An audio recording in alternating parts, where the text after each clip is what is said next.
Yo, what's up guys, so today we are gonna see, what if, Naruto went in Teen Titans world and got harem, part 1, hope you'll enjoy this video, so before we start, go check out the author of this fanfic, RockyVRWolf, link is in the description, and also subscribe to my channel, and like this video.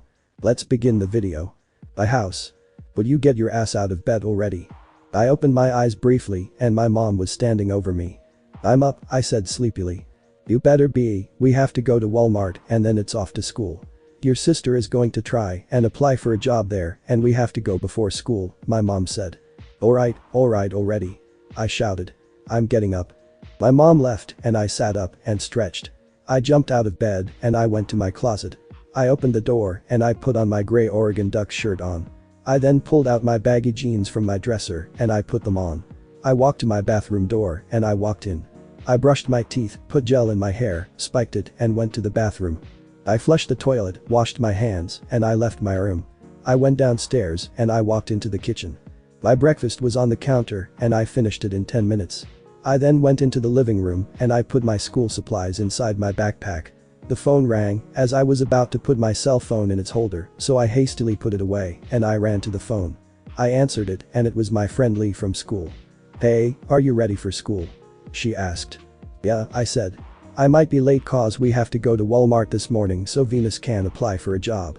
I'll try to be there early, but since she's so slow, we'll probably be late. Well, I'll see ya at school then, Lee said. I hung up the phone and, as I was going back to my backpack, my cell phone rang. Damn it.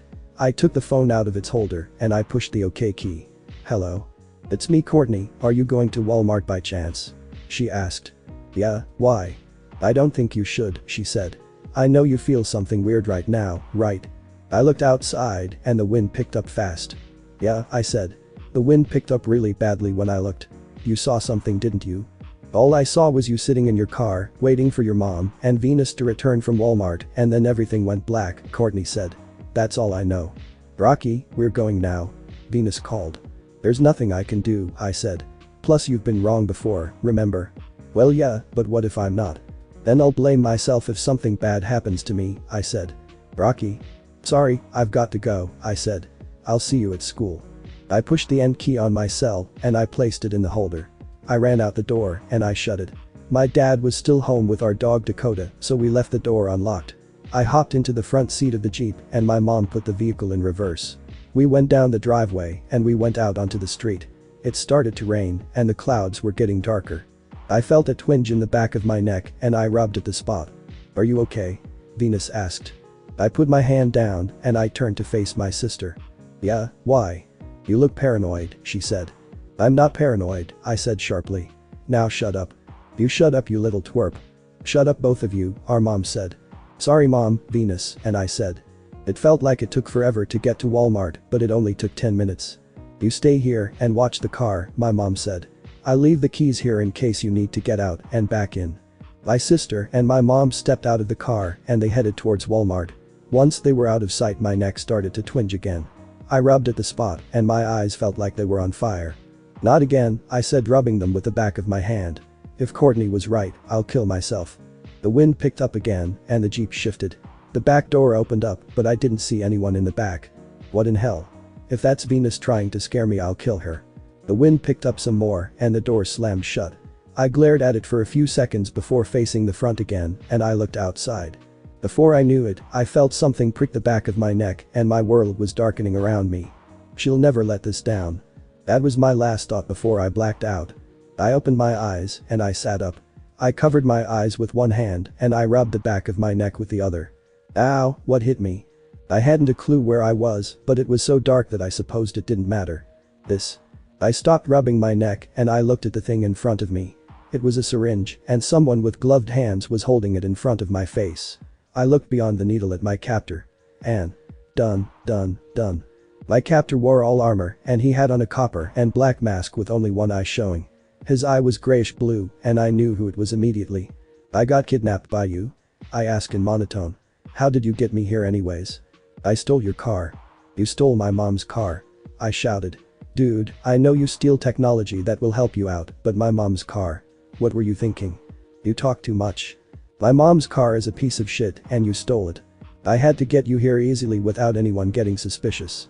So I came in, cloaked in cloaking technology, and I knocked you out with this. Slade turned around and he picked up a file. So are you just gonna ignore me now? I asked. Or are you going to tell me why you kidnapped me? You're smart, you can figure it out, Slade said. Unless it's too hard for you. Give me a break, dude, I said. I know what you do. You kidnap teenagers and train them to be your apprentice, but you always manage to lose. And now you want me to become your apprentice so that I can take over the villain business after you die, but guess what, it ain't gonna happen. You'll soon find out you don't have a choice, Slade said. There's no way out of here and you'll be lost after 5 minutes. And I know what you're capable of. In fact, I know everything about you. You do you? I asked. Okay, Mr. Smarty Pants, what's my name? RockyVRWolf. Okay, then when's my birthday? July 31st, and you'll soon be 16. Where was I born? Brant Pass, Oregon. What school do I go to? Brant's Pass High. Who are my 2 best friends? Lee Brinkman and Courtney Cooper. How old are they? What does that have to do with you? I scowled and I glared at Slade's back. Okay, so you know a lot about me, I said. But that doesn't mean you know everything. Would you like me to specify? Slade asked. Sure, go ahead.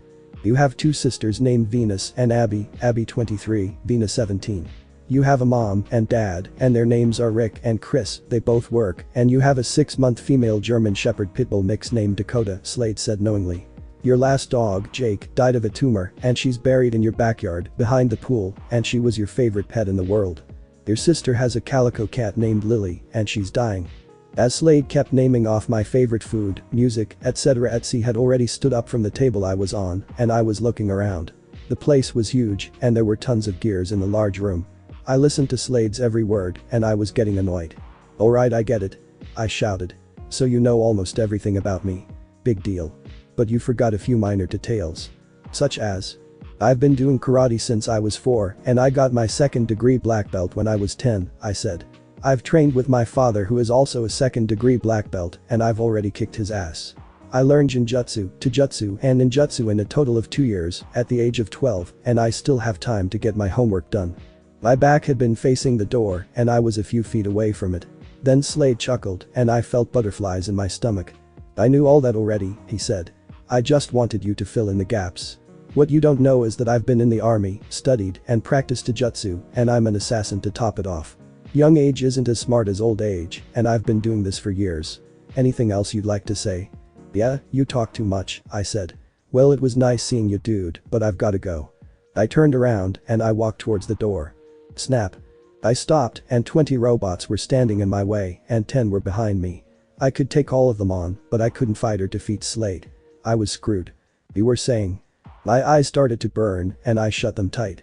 My hands turned into fists and I opened my eyes. I smirked and I folded my arms across my chest. I turned around and one of the robots was standing next to Slade. You can't hold me here forever, I said.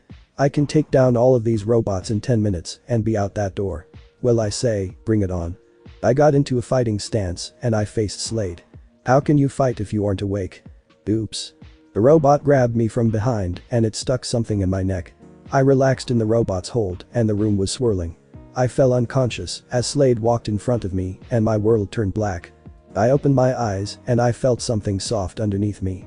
I stood up and I rubbed my eyes. I looked around and I was in a small room that looked like a metal box and there were 2 metal doors, one closed and one opened. The open door led to a windowless bathroom with a shower, a sink and a toilet, and there was a bedside table to my left. I stood up and I walked into the bathroom to do my business. I came back out 5 minutes later and I went to the closed door. I tried to open it, but it wouldn't budge. Great, locked. I looked around the room one last time for anything I might have missed and I saw a piece of paper on top of something that was folded. I walked over to it and I picked up the paper and read it. Here's your new apprentice uniform and you are in your new room. Someone will be unlocking your door in a few minutes after you awake and they will lead you to me. I do hope you like your stay because you are going to be here for a very long time. SW. I crumpled the paper into a wad and I threw it towards the bathroom trash. I carefully picked up the black and orange uniform and I looked at it. Great, now I'm a servant boy, I said out loud. Great job, Rocky, you should have listened to Courtney when she told you to stay away. I went back into the bathroom and I closed the door behind me. I took off my shoes and jeans, but I left my boxers on.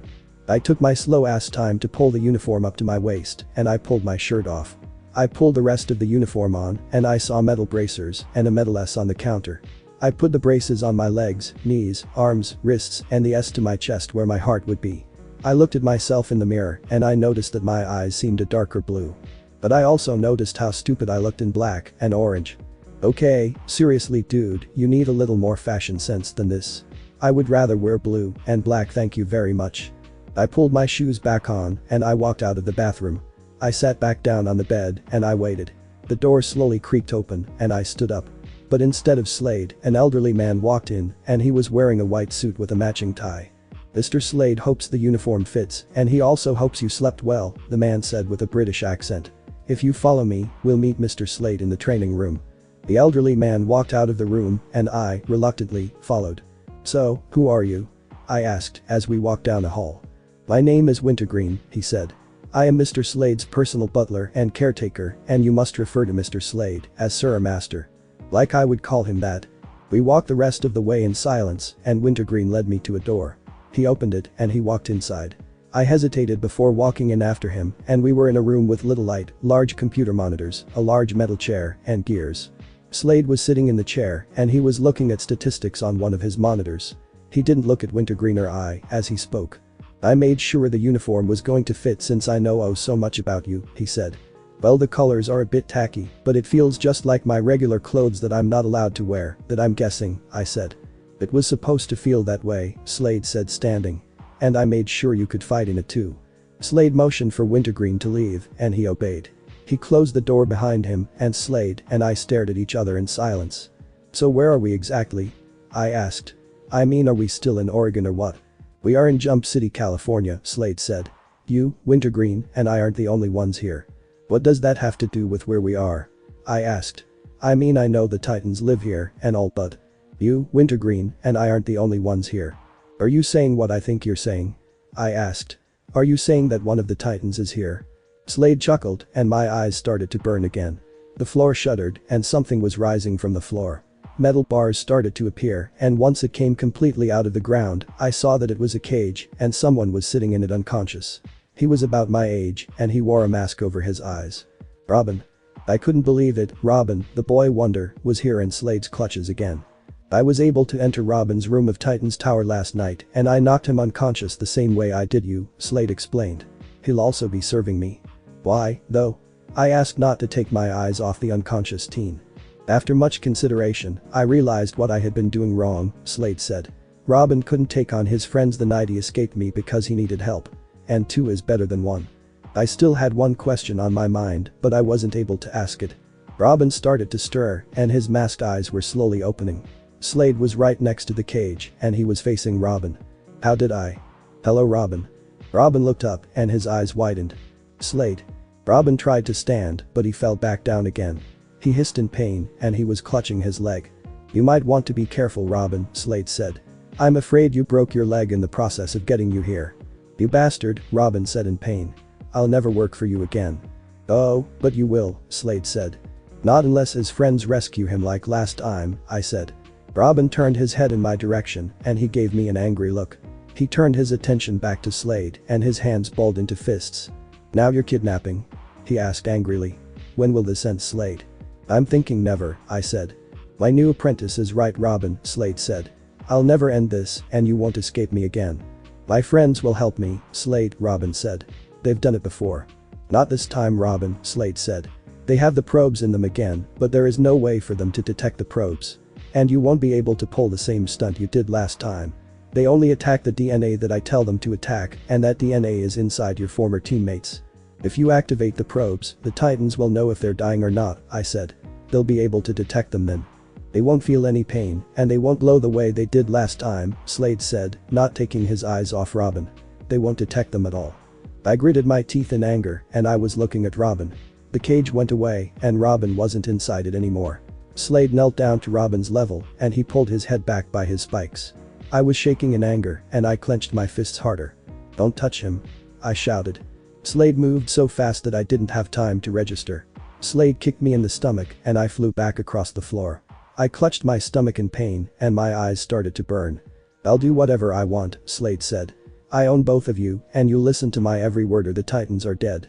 I growled at Slade and I was still clutching my stomach. "Slade, please leave him alone and let him go," Robin pleaded.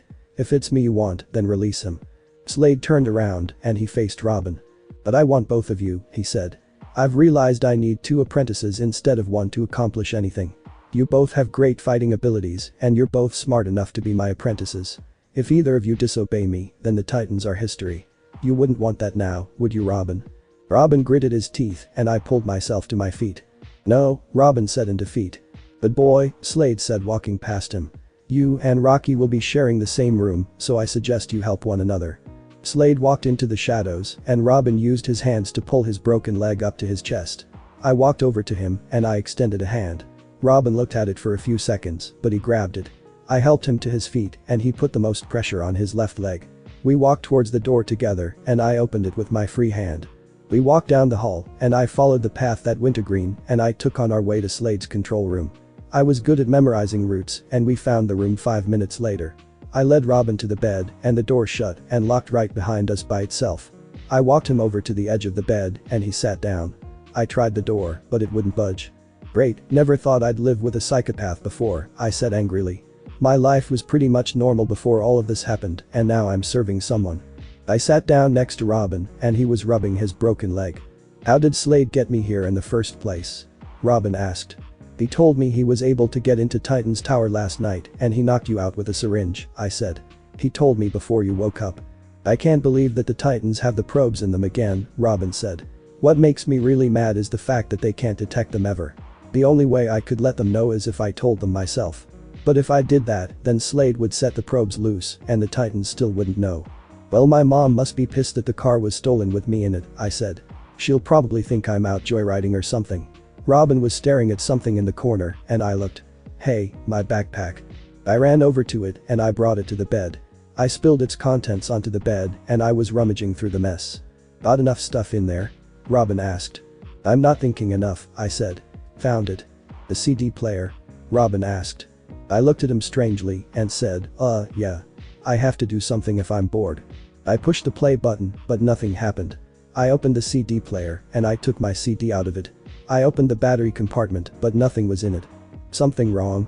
"I forgot to add the damn batteries," I said. "And I don't have extras." I turned my backpack around and I opened the cell phone compartment.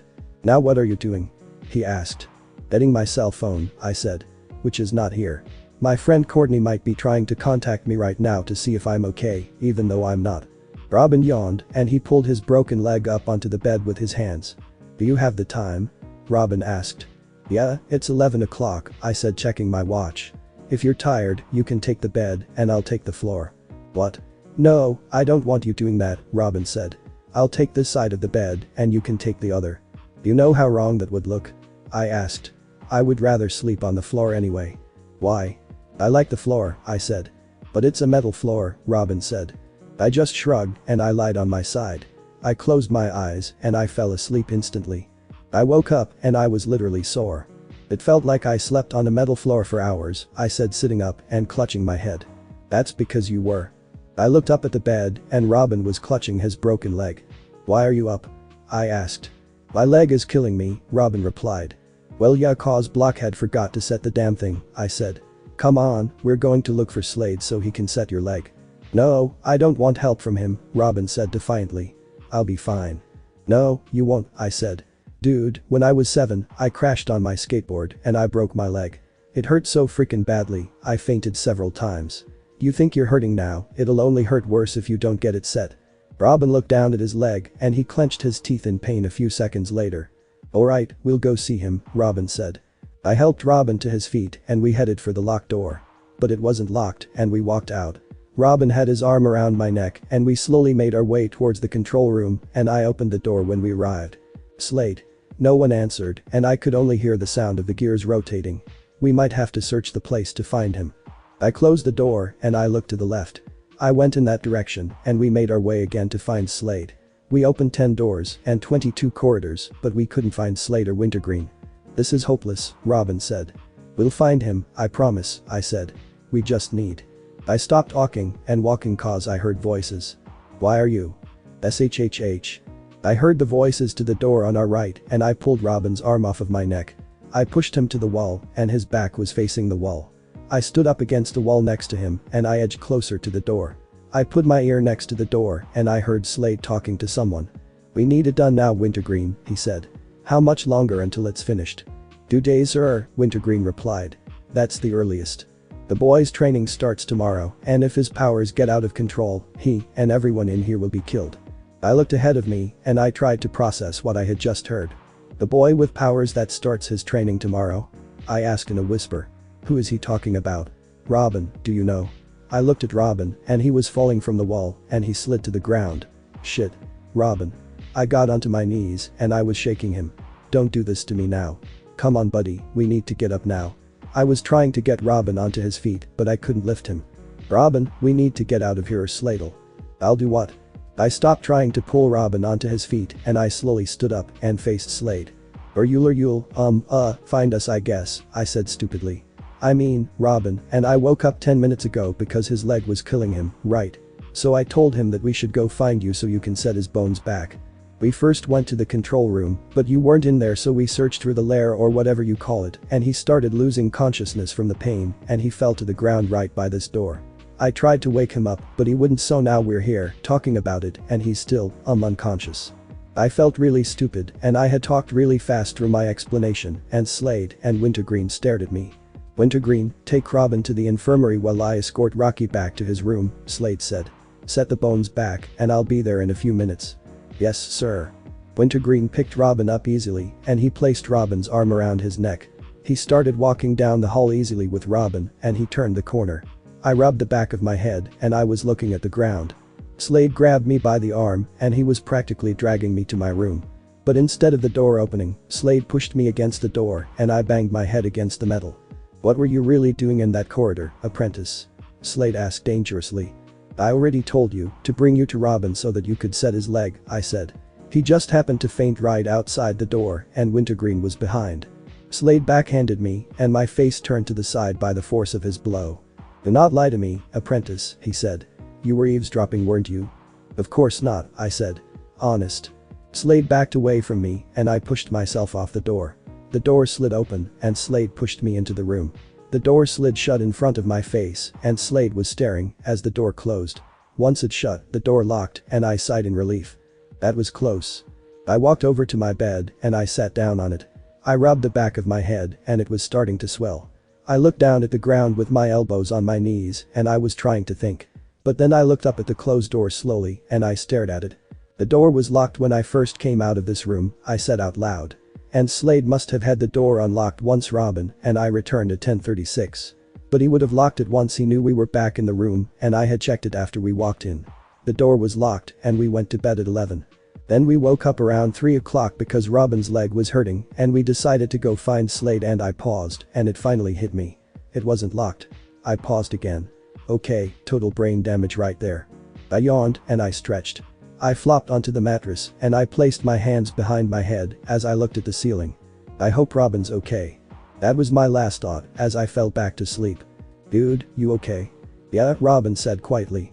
"You're not very convincing," I said. "Is your leg okay?" "It hurts a bit," Robin said, leaning against the wall, his leg in a cast. Wintergreen set the bones back and Slade put the cast on. Then he asked me a whole bunch of questions about why we were right outside the door that he and Wintergreen were behind, but he didn't believe me. So he backhanded me and he sent me on my way after that. "He doesn't believe anyone," I said. "I told him that you had fainted right outside the door and he thought we were eavesdropping. I told him we weren't and I told him that I was being honest." "But you weren't being honest," Robin said. "Well, way to break the mood, boy wonder," I said. "Besides, I found out some valuable information about a boy with powers and they were making something to control them." "But we're the only two here," Robin said. "And I'm pretty sure I don't have powers that need to be under control." "Dude, you're a normal human who knows kung fu," I said. "You're not a metahuman like Cyborg, Raven, Starfire, and Beast Boy. You don't have powers, trust me." "Shouldn't Slade be here right about now?" Robin asked. "It's too quiet, which isn't good." I looked at my watch and it was already 6 o'clock. "Slade did tell me to be here by 6, so where is he?" "Well, glad to see that someone knows how to make it on time." I turned around and Slade was standing in front of me. "Being on time is what I do best," I said. "So what are we doing today? Some action, I hope." "You'll be doing something easy today," Slade said. "Trust me, it's not easy," Robin whispered behind me. "So I have to fight you already?" I asked. "I thought we'd wait a few weeks before I fought you." I heard Robin curse under his breath and Slade and I looked at him. "Shouldn't you be somewhere right now, Robin?" Slade asked. Robin grabbed his crutches and he made his way towards the door. I returned my attention to Slade after Robin closed the door and Slade snapped his fingers. 30 Slade bots surrounded me and I got into a fighting stance. "I told you before, I can take these guys down," I said. "Not when you only have 1 minute to do it," Slade said. "If you can't beat my time limit, you'll have 2 extra hours of training." 1 minute, huh? I asked with a smirk. "No problem." 2 Slade bots jumped at me, but I jumped into the air and I backflipped over them and I landed on another one, knocking it over. I jumped in the air before the robot hit the ground and I front flipped towards the first 2. I landed on the one on my right and it fell to the ground. As 3 more robots attacked me, I picked up the one I had just knocked over and I threw it at the approaching robots. They exploded on impact and I had already taken down 5 of them in 25 seconds. 10 of them jumped at me at the same time, but I parried off their attacks by taking down one and spinning it around at the other 9 robots. They too exploded and I had 20 seconds left. The rest of the robots jumped at me, but I dodged each one and they jumped at each other instead. I jumped into the air and I front flipped, landing a few feet in front of the robots. I stood up straight as the robots exploded and bits and pieces of the robots' remains flew towards me. I stayed completely still with a smirk on my face and the robots were destroyed. I looked at my watch and I defeated all 30 robots in 52 seconds. I'll only say this once, booyah. I heard a kick coming towards my head and I leaned back away from the metal shoes foot of Slade. I thought I was safe, but Slade did a roundhouse and he kicked me in the gut and I fell to the ground and I slid across the floor. "What was that for?" I asked as I stood up. "I defeated the robots like you asked and I got it under the time limit. What is your deal?" "I thought you wanted to fight me," Slade said. "Well, yeah, but you could have warned me first," I said. "You should have expected my plans for your training before you arrived here," Slade said. "But since you haven't realized what my training plan is, I'll just have to reveal it myself." "Okay. In order to steal successfully and without detection, you must master the art of stealth," Slade explained. "It is now 0630 hours, 6:30 AM, and training ends at 1800 hours, 6 PM. You have to avoid me until then." "Is that all?" I asked. "No problem, it can't be that hard to run from you." "But there's more than my apprentice," Slade continued. "Let's just say you'll be trapped like a caged animal." The ground started to shake and thick metal walls rose from underneath the floor and they surrounded Slade and I. The walls stopped moving and they were 35 feet high. A spotlight filled the space that Slade and I were occupying and we stood in silence. "I know what this is," I whispered. "It's a maze," Slade said. "Since you have no weapons and the walls are 35 feet high, there is no way out of here." "Then how are we supposed to leave once at 6 o'clock?" I asked, remembering army time. "That's part 2, Slade said, taking something out of his utility belt.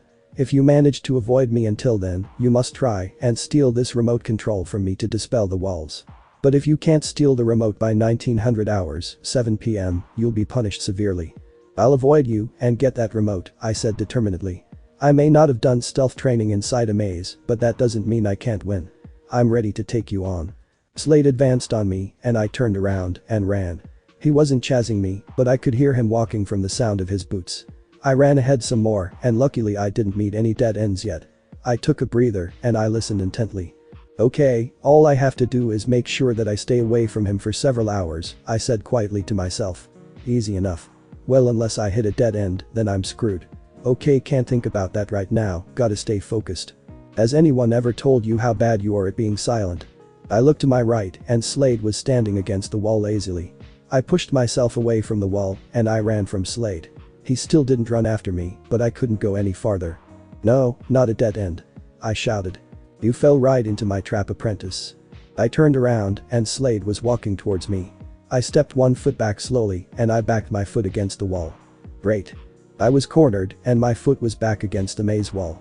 I saw no other way to put space between Slade and me but to get over Slade's head or underneath him. I ran at Slade and, as he came around with a roundhouse kick, I slid onto the floor and I slid underneath him. I stood up and I started running again.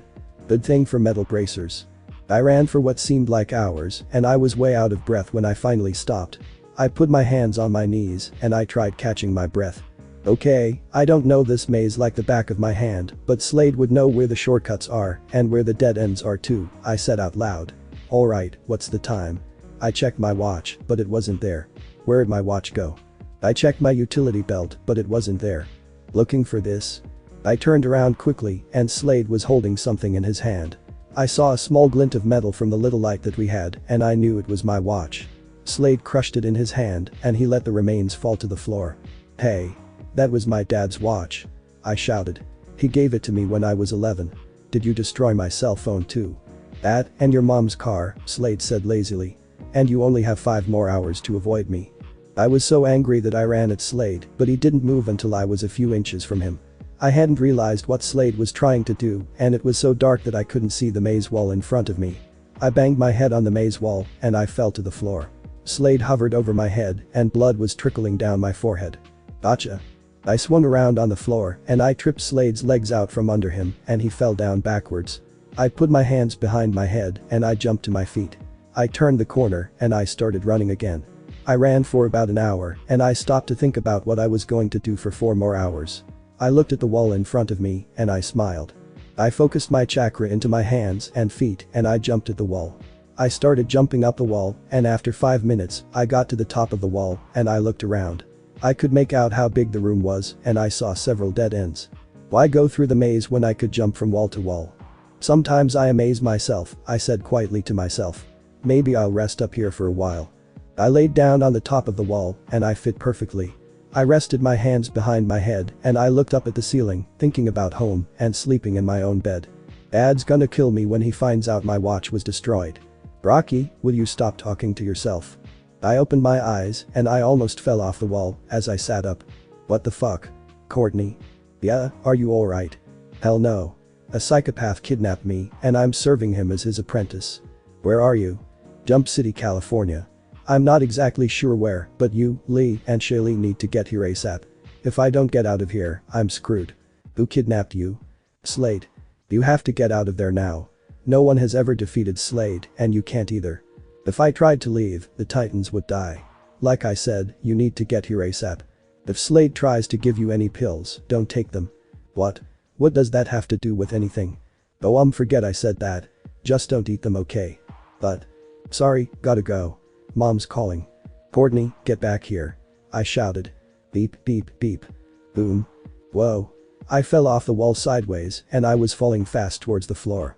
But instead of hitting the floor and dying, I fell into a pair of strong arms. I looked up, and Slade's masked face came into view. You saved me. I'm not finished yet. Slade threw me, and I landed on my stomach. I got up on my hands and knees, and I tried to stand, but Slade kicked me, and I fell forward. My right temple hit the wall, and it temporarily blinded my right eye. I stood up, and I started running again. I turned a corner, and I slipped on water. I fell flat on my face, and my nose hit the floor. Blood spilled out my nose, and I heard footsteps coming behind me. I stood up, and I ran through the maze. I put my arm against my nose to try and soak up the blood the best I could. Now what am I going to do? I almost got killed, so I'm not going to try that again. And since I don't know what time it is, and ugh. I can't do this, I just can't. I concentrated my chakra into my hands and feet again, and I jumped at the wall. I ran up the wall on all fours, and I reached the top again. I jumped from wall to wall like a fox, and I stopped a few minutes later. I looked around the maze again, and when I memorized the places that I could see, I started jumping again. I did this for about an hour, and I had the whole maze memorized. Alright, now to find Slade. I started jumping once again, and, as I was jumping to my 10th wall, something wrapped around my foot and I started falling. As I was descending, my back hit the wall at about 12 feet and my stomach was facing the floor. I landed painfully on my stomach and I tried pulling myself off the floor. I got into a sitting position on my knees and I wrapped my arms around my sore stomach. I'm actually surprised that you would try to pull the same stunt twice, Slade said next to me. You start running again, you'll only have an hour to avoid me. You have 3 seconds to get up. I didn't need to be told twice. I stood up, still clutching my stomach, and I started running again. At least I memorized the maze. I went right, forward, right, left, right, and forward again. I took a breather 20 minutes later, and I listened intently for footsteps. I heard none, and I sat down on the floor for 5 minutes. Okay, I have about 35 minutes left, and I have a good feeling that I need to be in the same spot where Slade and I started. I stood up and I headed in that direction. I arrived where I thought Slade and I would meet 5 minutes before time was up and, speaking of the devil, Slade arrived 5 minutes later. He had the remote in his hand and he placed it on the floor in the middle of the space. He stepped away from the remote in the same amount of space that I was in and I stared at it suspiciously. "You have 55 minutes left," Slade said. I would just have to chance it and I went for it. And I only had 55 minutes to get it. I stood up on shaking legs and I was panting hard. I only had 30 minutes to get that stupid remote and I hadn't even gotten close. Blood ran down my nose and out my mouth from Slade's bow staff walloping me in the face and I was getting tired. And Slade wasn't even trying. I spat the blood and saliva out of my mouth onto the floor and I wiped my nose with the back of my hand and my arm. I took a deep breath and I went for the remote. Boom. Smoke rose up into my face and I stopped and started coughing. I had a stupid habit of closing my left eye in horrible situations like this and I could only see through my right eye, leaving my left side open for an attack. Slade obviously knew this. I skidded across the floor on my right side and my back hit the wall. I turned onto my hands and knees and I stood up, slightly hunched over. I still had my left eye closed and I was breathing hard. I concentrated chakra into my hands and feet and I jumped at the wall. I started running on the wall with all fours and I picked up speed. I looked at Slade and he just stood there, waiting. I was aligned with the remote and I jumped for it. Slade's bow staff cracked down on my back and I fell short of the remote. I stretched my arm out and I was so close I could almost feel its metallic structure. Just a little farther. The foot stepped down hard onto my hand and pain shot through the whole thing. I muffled my cry of pain and I relaxed my hand. Slade released his foot from my hand and he kicked me in the side. "Damn," I said standing up and rubbing my side. "You were close, but not close enough," Slade mocked. "Let's make this harder for the next 15 minutes, shall we?" The lights turned off and I was shrouded in darkness. I could hardly see 2 feet in front of me. "Dude. That's not fair," I shouted. "I can't see what I'm doing. Turn the damn lights back on." "You must learn to see with your ears instead of your eyes," Slade said off to my left. "I don't know how to see with my ears," I yelled. "Even if I could, my ears can't see the walls. Now turn the lights back on." The foot connected with my torso and I flew back and I hit something. I realized it was the wall and I stood up, placing my back against it. "Now you can see the wall," Slade said. I heard Slade's voice in front of me so I punched him. Slade engulfed my fist with his hand and in a swift motion, he twisted my arm behind my back. I cried in pain and I tried getting my arm free from Slade's strong hold. I kicked my leg behind me and I kicked Slade hard in the side with the help of my chakra. He released my arm and I heard metal bracers sliding across the floor. I massaged my shoulder and using my sore hand, I formed chakra into it and it gave me some light. I heard something rolling towards my feet and I felt something touch it. I looked down and I saw a black sphere on the floor. Shit, it's a. Boom. I landed on my stomach and I kicked something. I pushed myself off the ground with my hands and I sat down. I looked behind me and I lifted my chakra-filled hand. I saw the remote and I spun around on my butt and I reached for it, but a black wire wrapped around it and it was pulled into the darkness. 5 more minutes until the lights return and 15 minutes left to get the remote. I slowly stood up and I lifted my hand. I looked around and I found the wall. I walked over to it and I sat down. 20 minutes left. If I can't get that remote. Crack. I rolled out of the way as the bow staff hit the wall and I was hit in the back of the head with a chunk of the wall. I jumped up and I did a front flip and I landed. I did a roundhouse kick and I kicked the staff out of Slade's grip. The lights turned on and Slade's first came to my head. I did a backflip and I saw the remote behind Slade. I ran at him and I front flipped over Slade's head with the help of my chakra.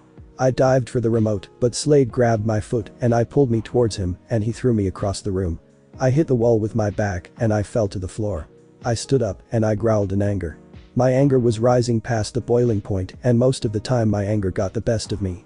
I ran at Slade again and I did a roundhouse kick at him. I kicked him in the chest and he stepped back. I punched him several times in the face and his head moved at odd angles from each blow.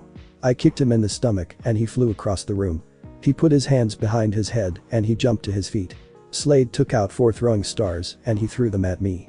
I didn't move from my spot as I knocked the first 3 to the floor with my arm and, as the 4th one came towards my head, I stepped to the side and I grabbed it with my right hand. I turned around and I ran at the wall.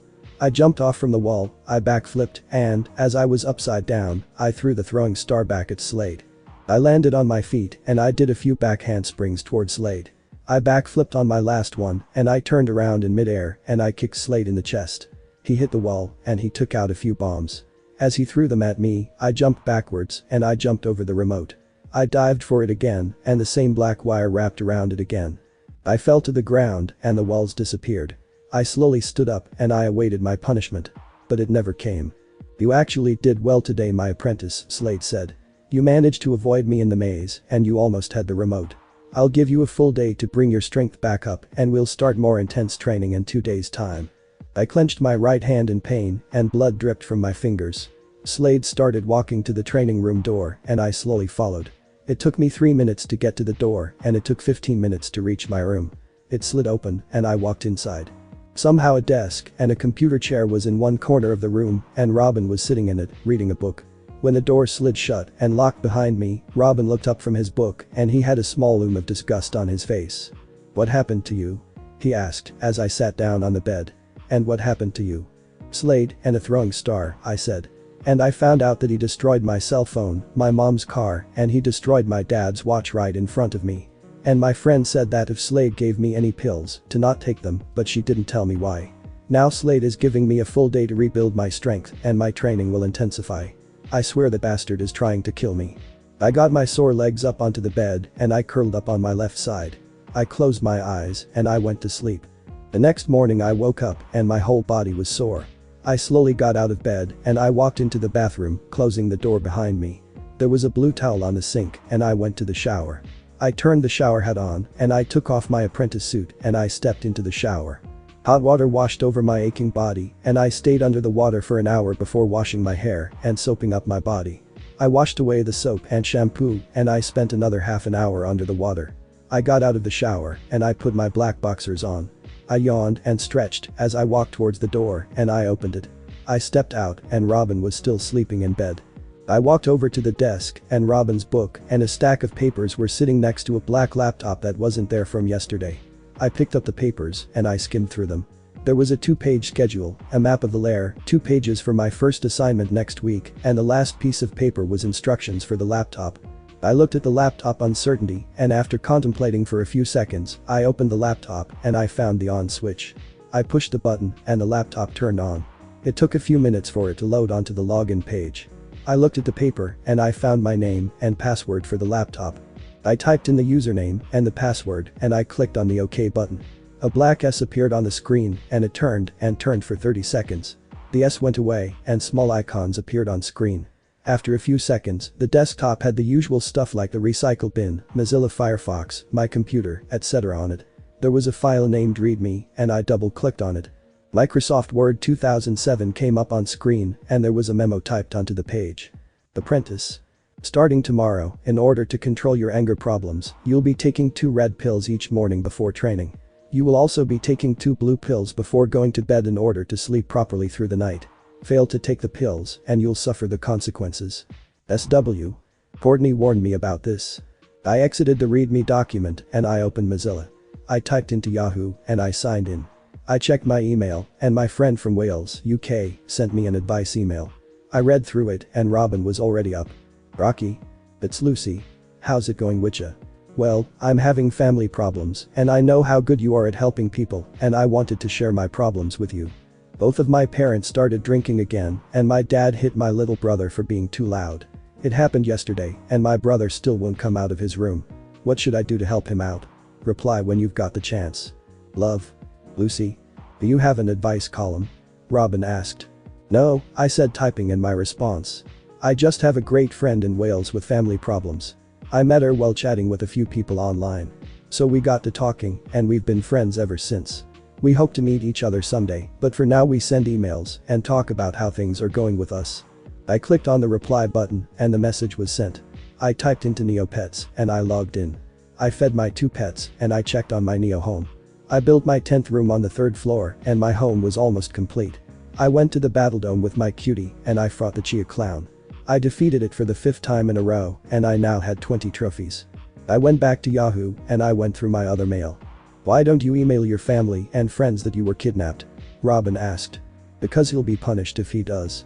I jumped out of my chair and I got into a fighting stance, but Slade just stood there calmly. "I'm not here to fight you, boy." I slowly stood up straight and I glared at the bottles in Slade's hand. "What are those?" I asked. "They're medicine," he said simply. "You'll start taking the blue pills tonight and the red ones in the morning before training at 0600 hours. And next week you'll be assigned your first assignment and you'll do it without complaints. Do you understand?" I hesitated before answering. "Yeah, I understand." Slade put the bottles on the desk and he walked out the door, locking it behind him. I picked up the red pill bottle and I looked at them uneasily. "What are they for?" Robin asked as I sat down in front of the laptop. "The red ones control my anger and the blue ones help me sleep at night," I said. "But Courtney told me not to take them and I'm going to listen to her this time." I put the pill bottles in the desk drawer and I quit Mozilla and I shut the computer down. I grabbed the extra apprentice uniform and utility belt and I went back into the bathroom. I came out 10 minutes later with my suit on and I laid down on the bed. Robin was sitting at the desk and he was going through my papers. "You have to steal from a Wayne building next week." I looked over at Robin and he threw the papers down onto the desk in anger. "I'm sorry, but it's not my fault," I said. "If you want to be mad at someone, be mad at Slade, not me." "I am mad at Slade," Robin said. "He always makes me mad. I hate it when he lectures me, I hate his damn voice, and I hate it when he compares me to him. He always has the upper hand and I can never stop him. Once my friends arrive, we'll combine our forces and defeat Slade," I said. "We'll find a way to finish Slade and then I can go back home. Trust me, I know we can get away from him and things will go back to normal." Robin banged his head on the desk and I turned onto my side. I closed my eyes and I went to sleep. Rocky, get up." I sat up fast and I looked to my right. "What, man?" I asked. "I'm trying to sleep here." "You got an urgent email from Courtney," Robin said. I jumped out of bed and I ran to the desk. I sat on the chair and I opened the email. "Rocky, get into Yahoo Messenger now." I opened my messenger and I logged in. I typed in my response and she answered. "I told Lee, Shaylee, Alan, and we told our parents, but they wouldn't listen. So we can't try rescuing you until school's out. I hope you can hang on until summer, but there's nothing we can do until then. Be careful, okay?" I responded. "It's fine, okay. Robin's leg is broken and we need to get him out of here too. And we can't escape until the Titans are probe free. We'll find out what to do until then." I sent her the message and she replied back. I heard footsteps coming towards our room and I quickly replied back. "Can't talk anymore. Someone's coming and I bet you anything Slade. Got to go.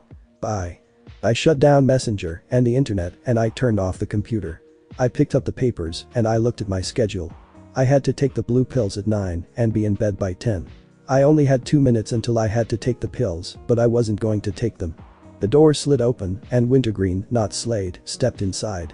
"Mr. Slade would like you to take 2 blue pills now," he said. He looked at the desk. "Where are they?" "In the desk drawer," I said. "And you can tell Slade that I won't be taking them." "I thought you might say that." Slade was leaning against the frame of the door and he walked over to the desk drawer. He took out the pill bottle and he walked up to me. He grabbed my hand and he shoved the bottle into it. I glanced at Robin and he was in one corner of the room. I looked down at the bottle and I stared at them expressionlessly. "Rocky, just do what he says," Robin said. I clenched the bottle in my hand and I narrowed my eyes. I looked up into Slade's one cold eye and I shoved the bottle back at him. "No." Slade's eyes narrowed and with fast precision, he punched me in the stomach and I fell to the ground onto my knees. I closed my eyes in pain and I started coughing.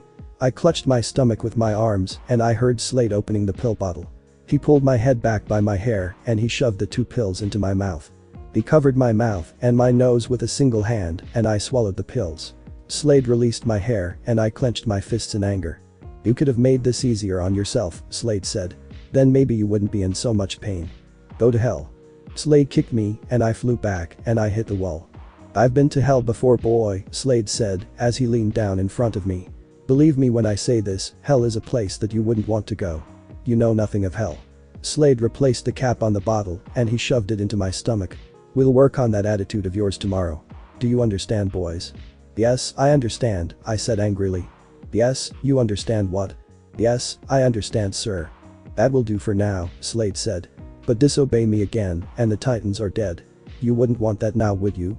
"No, sir." There was a moment's silence before Slade stood up and spoke again. "Come, Robin. You have your own room now." "Yes, sir," Robin said. They left the room and the door locked behind them. I looked down at the pill bottle after I stood up and I faced the wall. I dropped the pill bottle and I punched the wall with my right hand. "Damn it," I shouted. "Damn it, damn it, damn it." I punched the wall with every word and I was seething in rage. I looked closely at the wall and I noticed that some of the wall chipped off. I touched where the wall was broken and I narrowed my eyes in thought.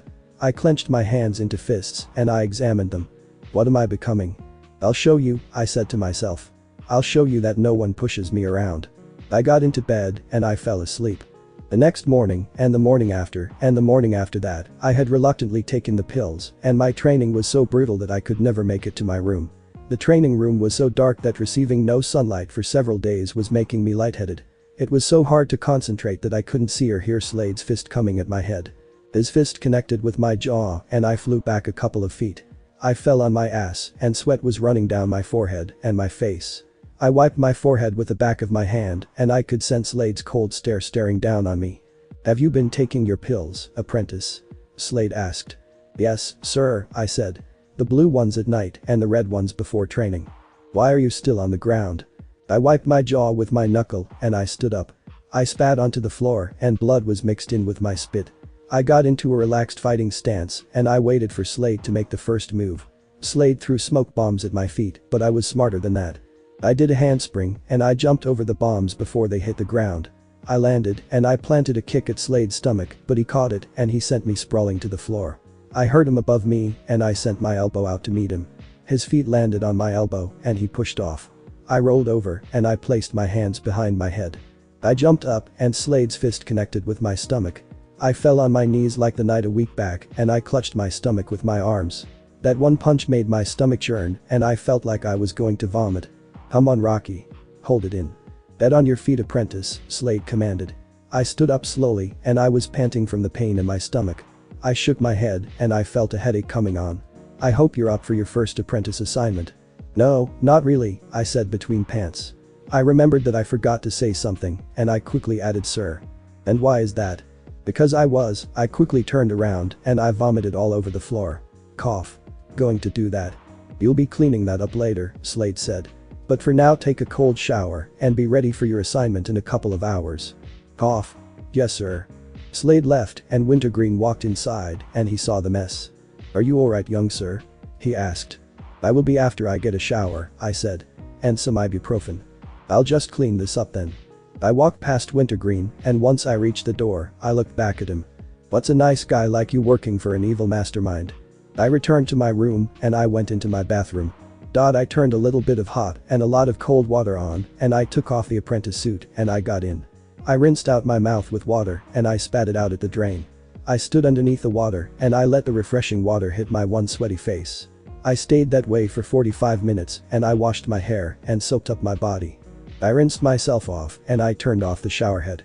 I stepped out, put my towel around my waist and I walked out of the bathroom.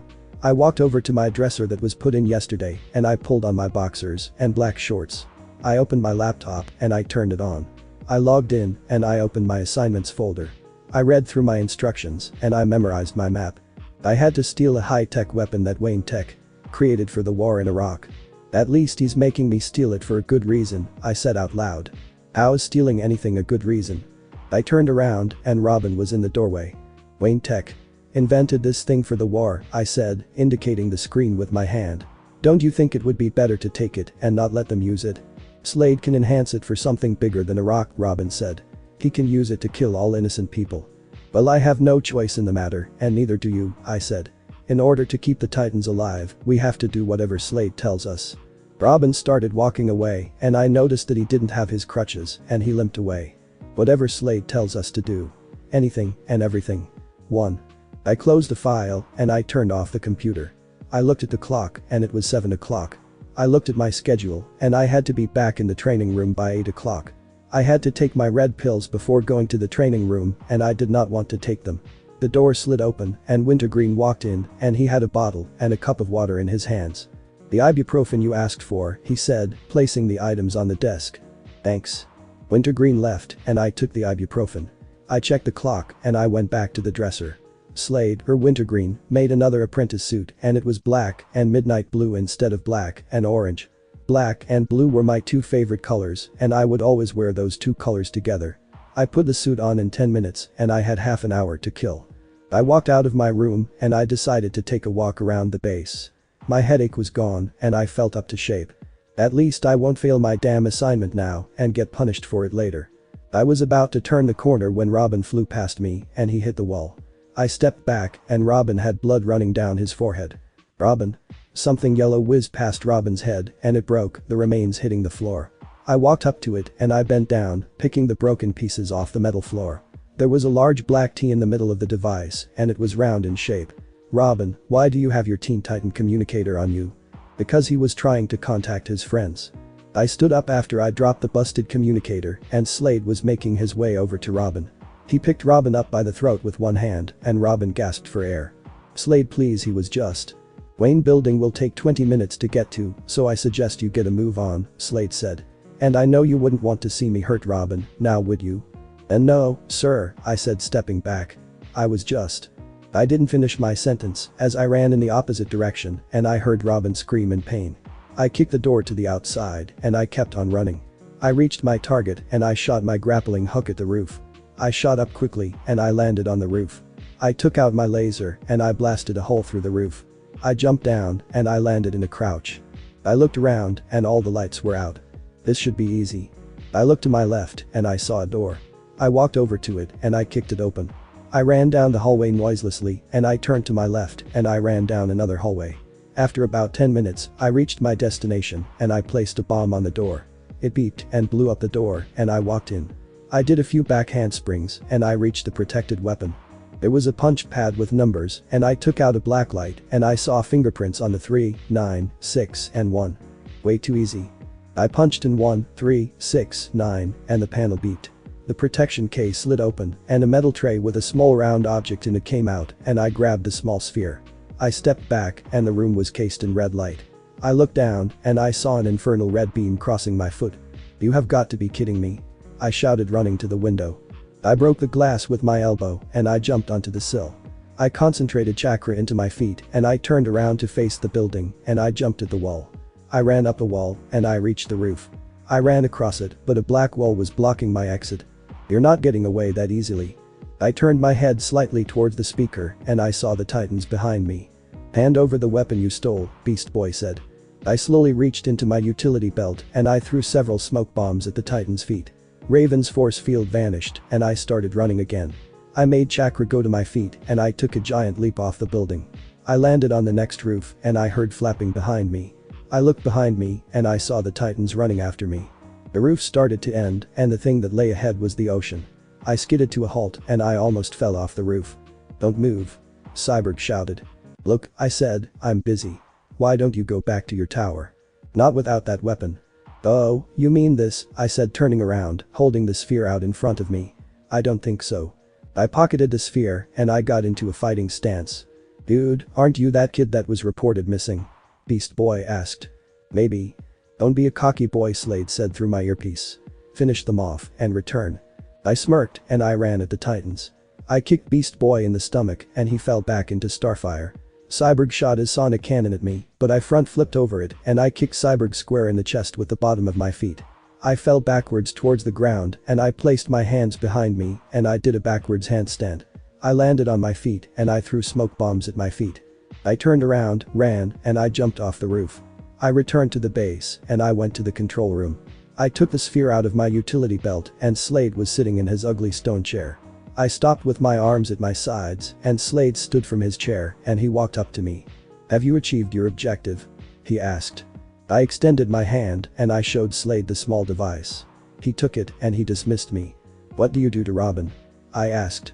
He's a little rough around the edges, but he'll survive, Slade replied. I stared at Slade's retreating back even after he was out of sight and I turned around and I headed back to my room.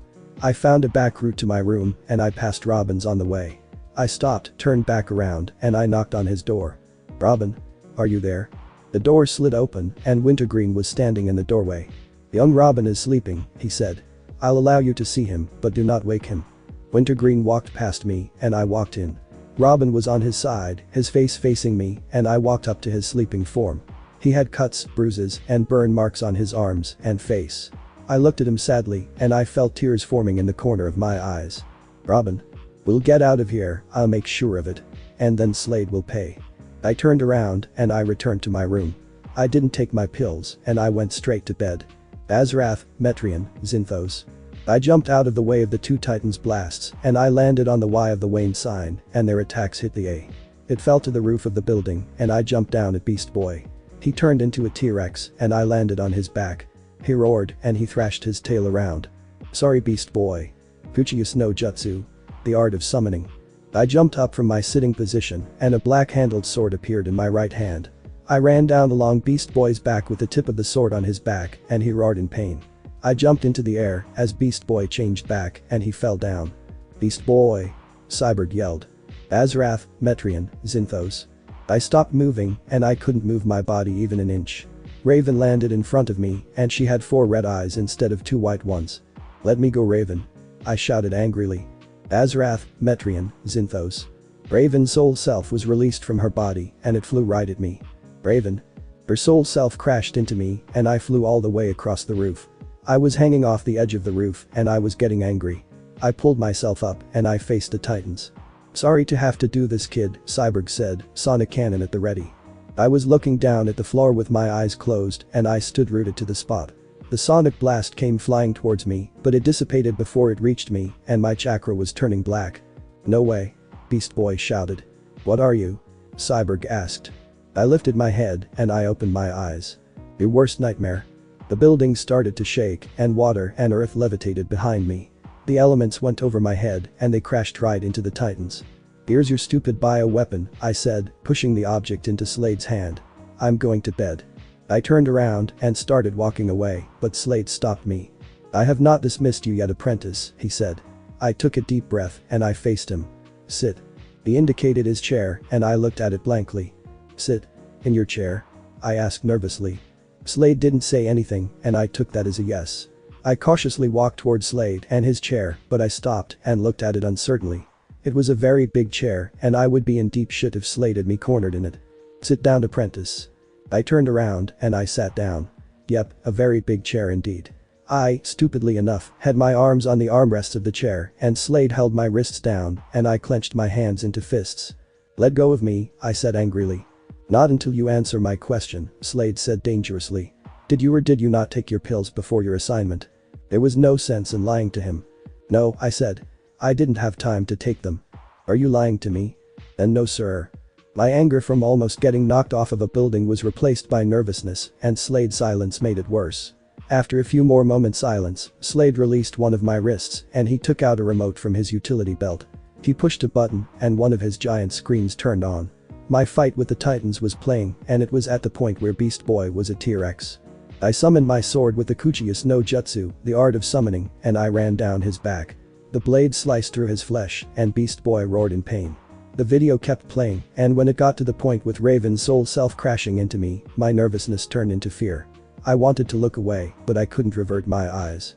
I went flying back and I caught the edge of the roof. The view of the video was aimed at Beast Boy and Raven, who were no longer 4 eyes, and she was healing him. The view went back to me pulling myself up onto the roof and standing. Cyborg got his sonic cannon ready and he aimed it at me. I stood there calmly with darkness surrounding my eyes and before the blast hit me, it disappeared. No way. Beast Boy shouted. What are you? Cyborg asked. I had lifted my head and my eyes were creeping me out. They were a darker shade of blue than normal and they almost looked evil. That one change in my eyes made my fear level rise. Your worst nightmare. I hadn't even realized that I said that and hearing that coming out of my mouth made all my fear come out. Then the video showed water and earth levitating behind me and they went right over my head. The water and earth crashed into the Titans and they went flying across the roof. I started running in the opposite direction with a bioweapon in hand and the screen went blank. But I closed my eyes and I shuddered. I shook my head and Slade was trying to tell me something. Slade crouched down and he lifted my head by my chin. My left wrist was still held down and tears streamed down my face. There's nothing to be afraid of, apprentice, Slade said. And you have every right to be angry. I opened my eyes and I looked into Slade's once cold one. Somehow it was now soft and sympathetic. Why should I be angry? I asked. You knew nothing of your powers, but you knew that your friends had something special about them, Slade said. I know for a fact that your friends know that you have powers, but they've never told you. Well, I'm telling you now. In fact, I've told you before when I first gave you the pills. But, you said that they were for my anger, I said. Why, you said nothing about that. Your anger controls your powers, Slade said. Not taking your pills tonight before your assignment made your powers go astray. You got angry when you almost fell off the roof and you lost control. And by losing control you were able to take down the Titans. What are my powers?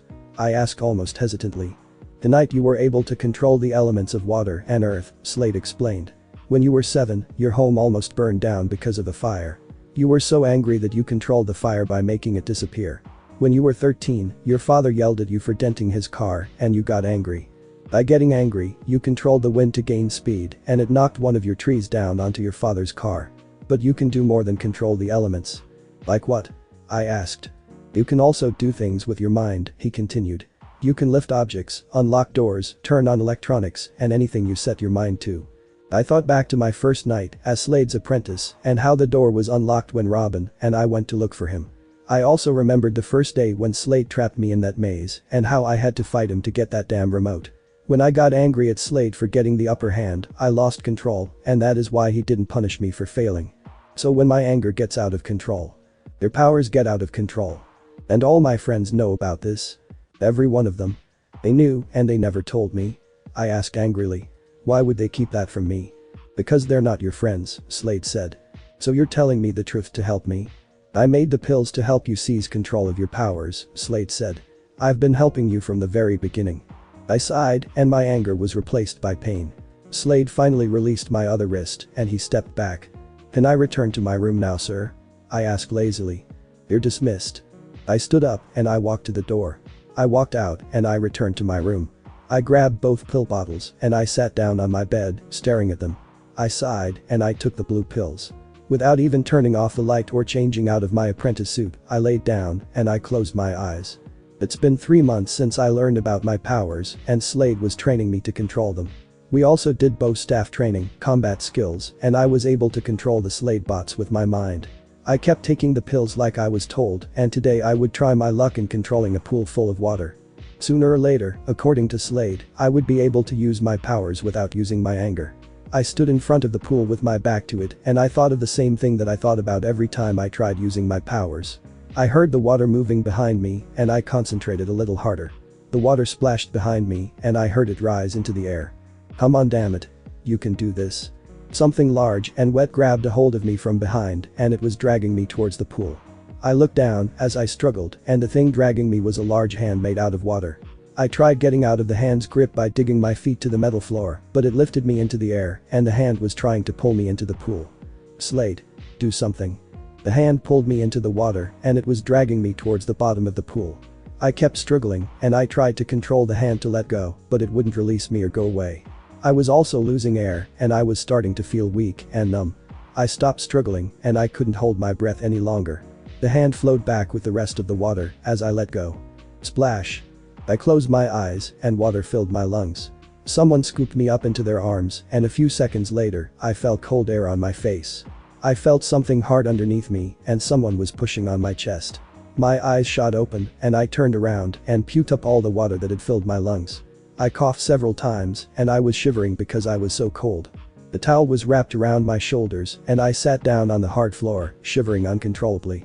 Fucking B bitch, I stammered from the cold. That W was SSON not C cool. Slade helped me to my feet and we made our way to the door. We went in the direction of the infirmary and we walked in 3 minutes later. Sit. I sat down on the medical table and Slade left. He came back with a fresh clean apprentice suit and he placed it down next to me. I was still shivering from the cold and I was feeling lightheaded. Stupid powers, I said. What use are they if you can't control them? I wish I didn't even have them. I sneezed and I coughed some more. Be in your clean uniform in 5 minutes or I'll make you do it again, Slade said. Yes, sir. Slade left, closing the door behind him, and I stood up. I threw the towel onto the table and I quickly took the wet apprentice suit off. Slade also left me a clean pair of black boxers, so I put those on too. I put the suit on, but I was still cold. I waited for Slade to return and when he did, he dismissed me to my room and I left. I walked into my room and I went straight to my bed and I sat down. The door slid open and Robin walked in. Slade just told us what happened, he said. Are you okay? Does it look like I'm okay? I asked angrily in a shout. These powers piss me off and I don't even want them anymore. I can't control them no matter how hard I try. So back the fuck off, okay? I turned around and I laid down on my side with my head on my arms. Robin stood there silently for a few more seconds before leaving my room and I glared at the wall. I closed my eyes and I went to sleep. Hey guys, I said. Shale, what are you doing? Dude, I got a ferret for my birthday, Shilly said. And you know how I can control the wind. Yeah, you do it all the time, I said. What does that have to do with your ferret? I can control ferrets too, Shilly said. Chino, roll over. The white ferret rolled over. Play dead. Chino played dead. Do a backflip. Chino did a backflip and I curled an eyebrow at Shilly. Any ferret could do that, I said. That doesn't mean you can control him. Chino, jump into the air and stay. My mouth dropped open as Chino jumped into the air and when he didn't come back down. Now do you believe me? Bullshit. I shouted. You guys are so lucky to have powers. I wish I did so I didn't feel so left out. We wish you had powers too, Lee said. But you don't, so don't feel too bad about it. We're still your friends even if you don't have powers.